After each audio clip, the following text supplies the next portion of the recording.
Hi, this is Gayle Palmer from the Living Elements Clinic. I am the osteopath here, and I really wanted to talk today about what happens if you go into self-isolation or if you go into quarantine, because the two are not the same. And this obviously all relates around the coronavirus that we're currently having to deal with. And it can affect any of us. And the good news, though, is that the vast majority, even if they get infected, will get over it. It too will pass. So I wanted to start on a really positive note, because I know there's a lot of concern about it at the moment. There's potentially financial implications, health implications, all sorts. So today's video is really about trying to encourage you to take proactive action. Get clear about what you may or may not need to do, and take the necessary steps. So let's begin. So the definition of self-isolation versus quarantine. Okay, it's quite crucial that you get the difference, really. Quarantine.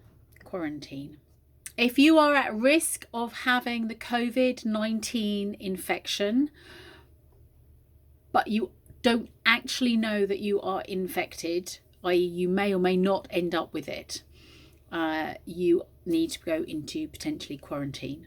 You're asked to wait in isolation until 14 days have passed, and then if you remain well, okay, this reduces the chance of any infection spreading, obviously, and applies if you come back from the increasing number of places that are on the lockdown list. Obviously that includes China and Italy currently, but there are other places too. Or if you've had contact with someone who has a positive COVID-19 result. If you become unwell during the 14 days of your self-isolation, testing is done, and if you are positive, you then move into the isolation stage, okay? Or potentially into hospital if you are actually that unwell. If you're unwell but the test is negative, you still need to stay in quarantine for about 14 days, because it may take that long for the infection to show up.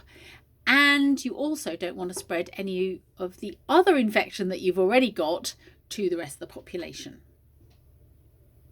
So self-isolation is for those people who are COVID-19 positive, but you're well enough to be looked after at home. Really important. So at present, you can come out of self-isolation if all of the following apply. It's been more than 7 days since you were unwell. You've had at least 2 days with no fever, and at least 1 day of feeling better with no symptoms.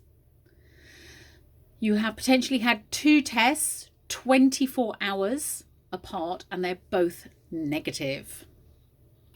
So what we're trying to do, and what the government is trying to do with its efforts, is to make sure that we don't end up with this huge spike of people having the infection, because it will utterly overwhelm the health services